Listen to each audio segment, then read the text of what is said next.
Time to pull up a chair. We've got another great story for you today in the rLounge.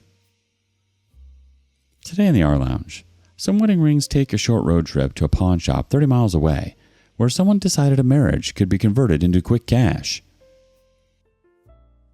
Jealous cousin stole my wedding ring during the reception and tried to pawn it. We pressed charges and she's now facing felony theft.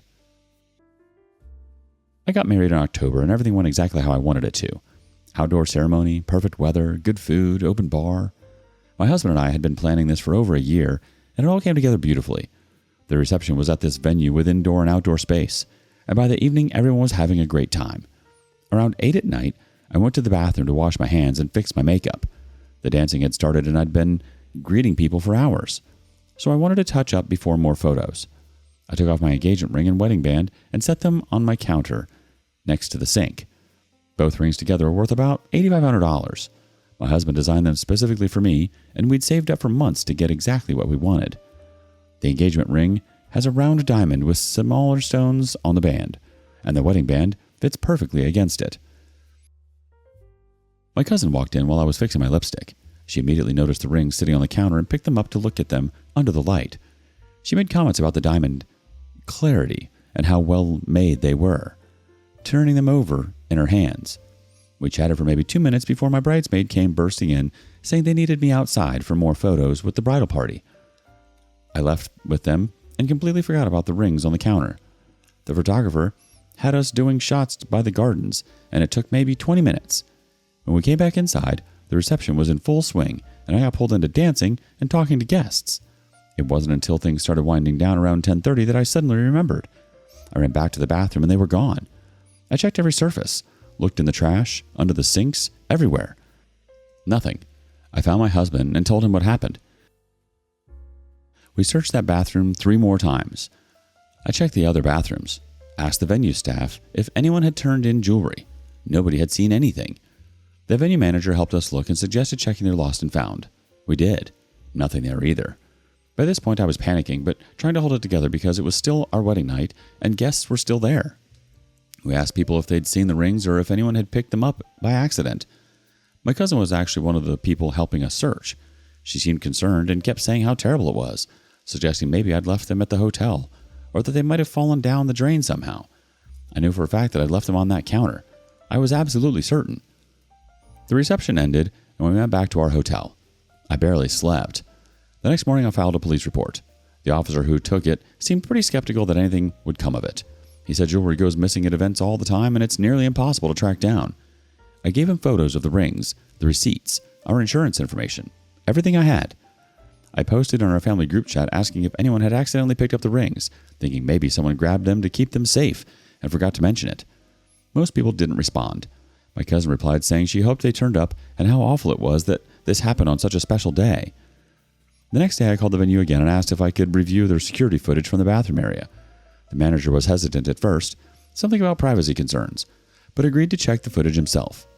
He called me back 3 hours later and said the cameras in that section hadn't been recording due to a technical issue. Of course they weren't. I was starting to accept that the rings were just gone. About a week after the wedding, I got a call from a pawn shop about 30 miles away.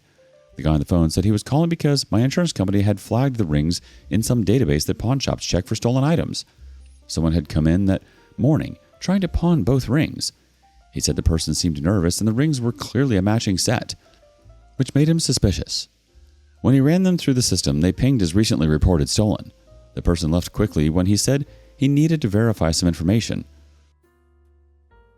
He had security footage and asked if I wanted to come look at it or if I wanted him to send it to the police.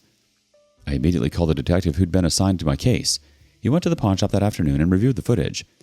He called me later and asked if I could come to the station to identify someone in the video. I went the next day with my husband. The detective pulled up the footage on his computer and I felt sick watching it. It was my cousin. Crystal clear footage of her walking into the pawn shop, pulling out my rings and trying to sell them. She was wearing the same jacket she'd worn to the wedding. The timestamp showed she'd been there at 10:47 in the morning. The shop owner could be seen asking her questions and she kept looking at the door. When he walked away to check something on his computer, she grabbed the rings and left. The detective asked me to confirm it was her. I did. He explained that because the rings were worth over $5,000, this was a felony theft charge. He said they'd be getting a warrant for her arrest and would search her apartment to see if she still had the rings.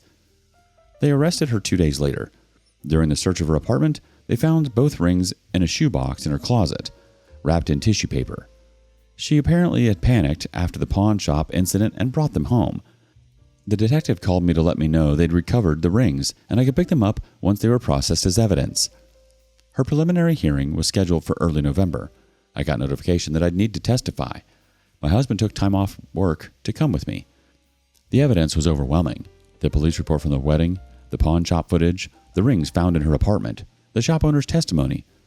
Her attorney tried to argue that she'd found the rings and was trying to return them by pawning them to get my contact information. It was the dumbest thing I'd ever heard. The case was bound over for trial. She pleaded guilty to 1 count of felony theft. Sentencing was scheduled for January.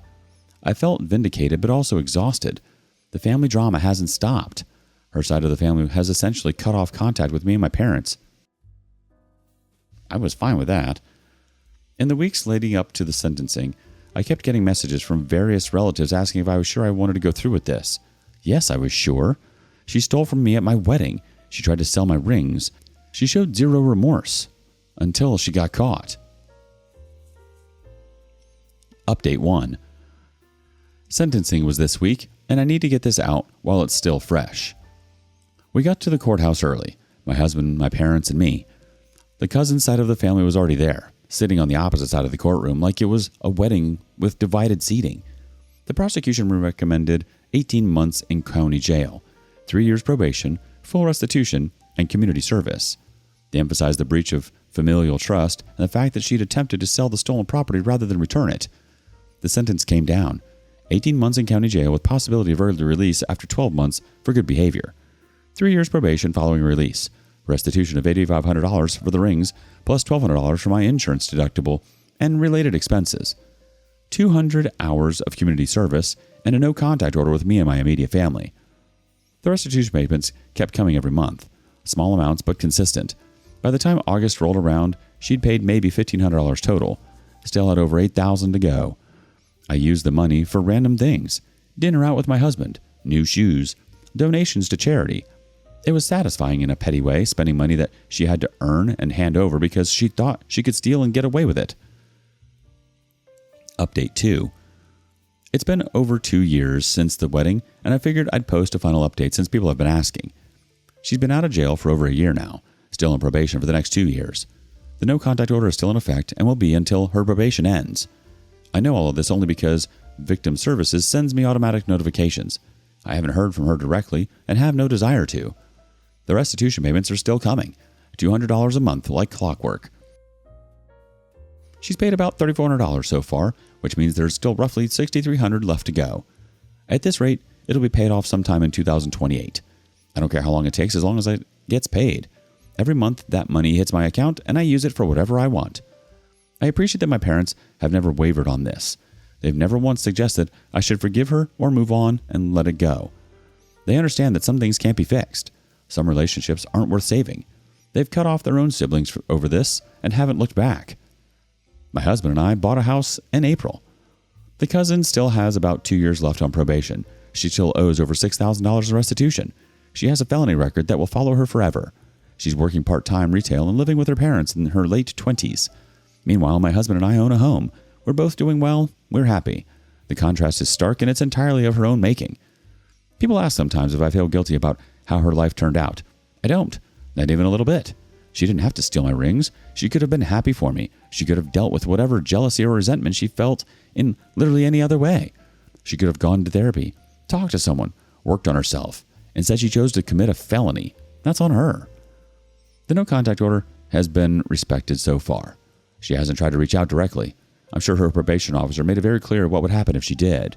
2 years left on probation means 2 more years of staying away from me and my family. After that, the order expires, but honestly, I doubt she'll try to contact me even then. What would she say? Sorry I stole your wedding rings and tried to pawn them? Too little too late.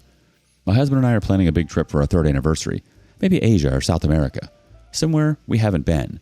Life is good. We have our house. Our careers are going well. We're happy together. The wedding ring theft is just a story we tell sometimes, usually when someone asks why we don't talk to half the family. It's a crazy story, but it doesn't define us. It's just something that happened that we deal with. To wrap this up, since people keep asking for updates, she got exactly what she deserved. Jail time, probation, a felony record, restitution payments, difficulty finding employment, having to live with her parents. That's justice. The family split was necessary, and I have no regrets about it. My life is better without people who excuse theft. My rings are on my finger where they belong. She has a criminal record that will follow her for life. People who plan to return jewelry don't drive 30 miles away the next morning and try to turn it into cash. They don't panic and flee when a database flags it. And they definitely don't keep the rings hidden in a shoebox until the police show up. The legal outcome makes sense. As for the guilt people keep trying to assign you, that belongs exactly where it landed. She's dealing with the consequences of her own actions. You didn't press charges out of spite. You reported a crime and cooperated with the investigation. The system handled the rest. It's also worth noting that you moved on. You didn't obsess, you didn't retaliate socially, and you didn't weaponize the situation beyond what was necessary to protect yourself. You built a life, bought a house, stayed happy, and let the restitution run its course. What would you have done? Let us know below. And thank you for joining us today in the rLounge. Be sure to like and subscribe and hit that notification bell so you don't miss out on our next video. Until next time. And please put your chair back where you found it.